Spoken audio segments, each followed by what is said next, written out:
I know that this is a testimony chapel, and that testimonies typically consist of how someone has come to know Jesus. But today I instead want to talk about my walk with him over the past year. My lessons in Lament. Last year was the hardest year of my entire life. I wrestled with God more than I ever had. And I'm going to share some of that with you today. Not because I want to trauma dump on you, but because I want to talk about what I know to be true.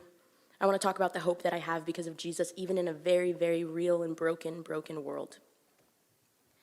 Last year, on September 28th, the school that I was teaching at became a victim to a school shooting.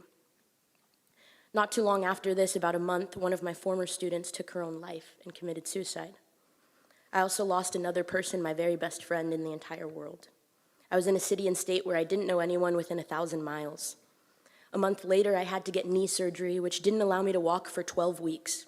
Because of this knee surgery, I also had to turn down an opportunity to play professional basketball in Portugal, my lifelong dream. A few weeks after my knee surgery, I got into a pretty bad car accident. I wasn't driving, but my car went off the road down a hill and flipped over twice in the snow. I broke some stitches from my knee surgery just a few weeks prior, and I hit my head pretty hard. And as I was crutching out of my totaled vehicle in -4 degrees weather, in the words of Jesus, I asked God if he could just take this cup from me. In the words of Jesus, who looked up to Mount Olives in the Garden of Gethsemane, I looked up and I said, God, I am sorrowful to the point of death. Like Elijah says in 1 Kings 19, quote, "It is too much now, Lord, take away my life." I'd never experienced anything like this in my life. For the first 22 years of my life, I had gone to sleep so incredibly excited for the next day and full of indescribable joy. And now in year 23, I struggled to even get my body out of bed. I didn't even want to wake up and open my eyes to this broken world. And in the greatest dependence and in the greatest weakness that I have ever experienced, I wrestled with God like Jacob wrestled with him. I was only hanging on to him by the hem of his garment, barely, and my faith was smaller than any mustard seed. But God didn't tremble at my questions, and God didn't tremble at my doubt. And God is really funny because at the same time, as all of this was happening last year, I was working on my master's thesis in religious studies at Cal State Long Beach, which has to do with suffering. Everything I was doing academically became so painfully grounded in the reality of what I was experiencing. My thesis took raw data that shows that communities of color, particularly Black women, have some of the highest rates of Christianity in America despite being one of the most persecuted groups historically by a weaponized form of Christianity. Even as harmful theologies taught that things like slavery and exploitation were ordained and biblical, communities of color formed powerful theodicies. A theodicy is asking the question of God, how can you be good and all-powerful in the midst of pain and suffering? I got so many different answers and explanations, some that resonated more than others, some that flippantly put what I call this Christian Band-Aid over a gushing wound, but it didn't get to the core of what I was experiencing. I studied the story of Joseph a lot. I thought about how he was sold into slavery by his own brothers, he was betrayed, he was abandoned, he was falsely imprisoned by a lie in which he had no control over. All of this culminated to Joseph rising to be the second in command in Egypt and saving an entire nation from a famine. And at the end of the story, in Genesis, Joseph says to his brothers that they intended to harm him, but God used it for good, the saving of many lives. There were a number of people who brought up this story to me. I called it the greater good theodicy in my research, and here's the thing, it has biblical validity. Romans 8 says that all things work together for the good of those who love God and who are called according to his purpose, and I truly believe that the God I serve purposes pain. But in the midst of my suffering, this was not an encouragement to me, if I'm being honest. Instead, it made my faith feel like a burden. It made me feel like a good soldier used for good at the expense of my suffering. See, it's difficult for me to believe that everything happens for a good reason, but I can tell you that the God that I serve is able to bring good even out of the things that happen for the worst of reasons in our broken and unjust world. In my thesis, I discovered that Christian proponents of slavery and the exploitation of land and people would argue that there was a greater good occurring, the Christianization of people groups. But in addition to this being untrue, it taught a harmful idea that injustice can be licensed as good, and this is not the case. This is not the biblical case, and in my deep pain, I knew that it couldn't be.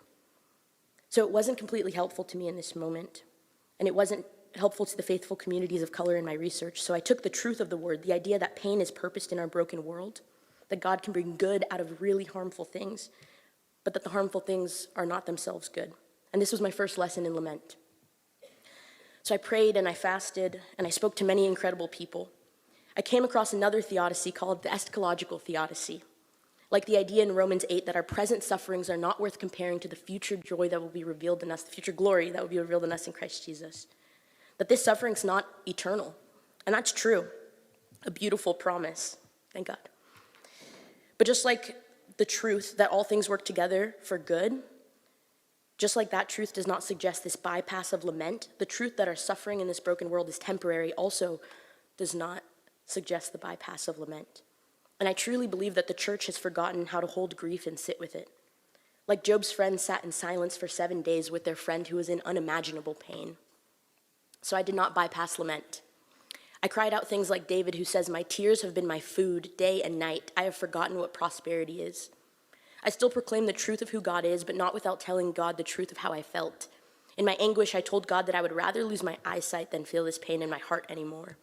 I told God that I was doing everything within my power, therapy twice a week, praying, fasting, journaling, talking to people, reading the word, antidepressant medication that sat on my table for months before I used it. But I could not understand how my heavenly parent, who knows how many hairs are on my head, who is so sovereign that he knows before one falls out, would allow this, who has watched me cry out on my knees for my lost friends and at the pain of impermanence. So I fasted and prayed again. And I asked God to show me how he was a good father, not some cosmic sadist or apathetic deity watching me suffer. I knew he wasn't, but what I knew wasn't aligning with what I felt. I thought back to my basketball coach here at Westmont and her powerful story. Coach Moore experienced incredible suffering and grief, and she told me that for a very long time she didn't feel the presence of God, but rather had to trust the solid rock foundation of what she knew. What I knew was that Jesus suffered too.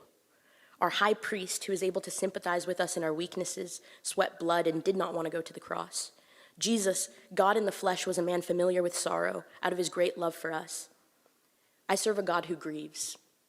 I serve a God who grieves, a God who weeps when his friend dies because he knows that this is not the original design. Pain and suffering, brokenness and loss and disappointment are not the original design. As I studied these communities of color, I found that they too believed in a God who grieves, not like the West, who believes that society causes God to not feel any emotion. In my thesis, I used the framework called the solidarity theodicy, coined by James Cone. And once again, everything I was doing academically became so grounded. The incarnation is my favorite theological concept, and I don't think we talk about it enough. Philippians 2 says, "Christ Jesus, who being in very nature God, did not consider equality with God something to be used to his own advantage. Rather, he made himself nothing by taking the very nature of a servant and being made in human likeness. And being found in appearance as a man, he humbled himself by becoming obedient to death, even death on a cross." God the Son, God of the universe, out of his deep love, took on suffering to end it. And that's such a beautiful promise. Jesus Christ, being in very nature God, did not consider equality with God something to be used to his own advantage. Rather, he made himself nothing. If you come to my office, you'll see one of my favorite pictures of all time.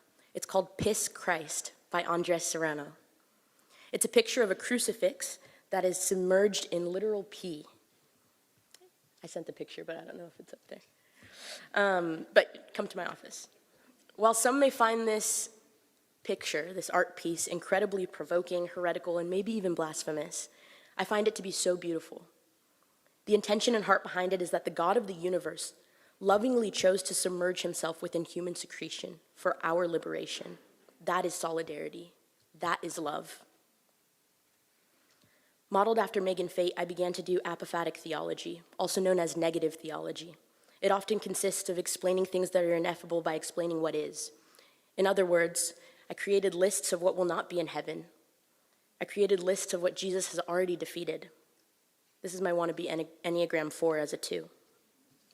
I created a list that consisted of heartbreak, pain, lacking, wanting, death, loneliness, unsatisfaction, racism, crying, loss, grief, sickness, sadness, mourning, cancer, disease, despair, worry, anxiety, divorce, discrimination, rejection, arguments, suffering, longing, depression, sleeplessness, apathy, abuse, self-hate, assault, addiction, abandonment, and so on. My lessons in Lament are as follows. God does not tremble at your questions or your doubt. He invites the wrestle, and he is there. 2, the brokenness of this world is real, and it is painful. And although we serve a God who purposes pain, and although we can bask in the confidence that sin and death are already defeated, and that this is the closest to hell that I will ever be. We are not called to bypass lament. We are not called to just stick a Christian Band-Aid of seemingly relieving phrases onto one another, but rather to sit with each other in solidarity, in grief, but also in hope. 3, the God I serve grieves. The God that I serve grieves. I serve a God who cares, who according to Psalms collects my tears in a bottle, every single one. When I cry due to the pain of losing someone to suicide, I know that I serve a God who cries too. When I cried for 264 days in a row, and when I felt like blood refused to pump to my heart, God's heart broke as well for his child. He whispered, I'm with you. He whispered, I hate brokenness and injustice, iyree. He whispered that I will dwell with him for eternity while validating the pain and grief of the here and now, of the not yet, of the already. I serve a God who cares for my freedom and liberation. I serve a God of so much love and solidarity that he submerged himself into the brokenness to fix it. I serve a God who has surrounded me by a wonderful community, a God in solidarity with me and my brokenness who calls me to be in solidarity with others and theirs. Thank you.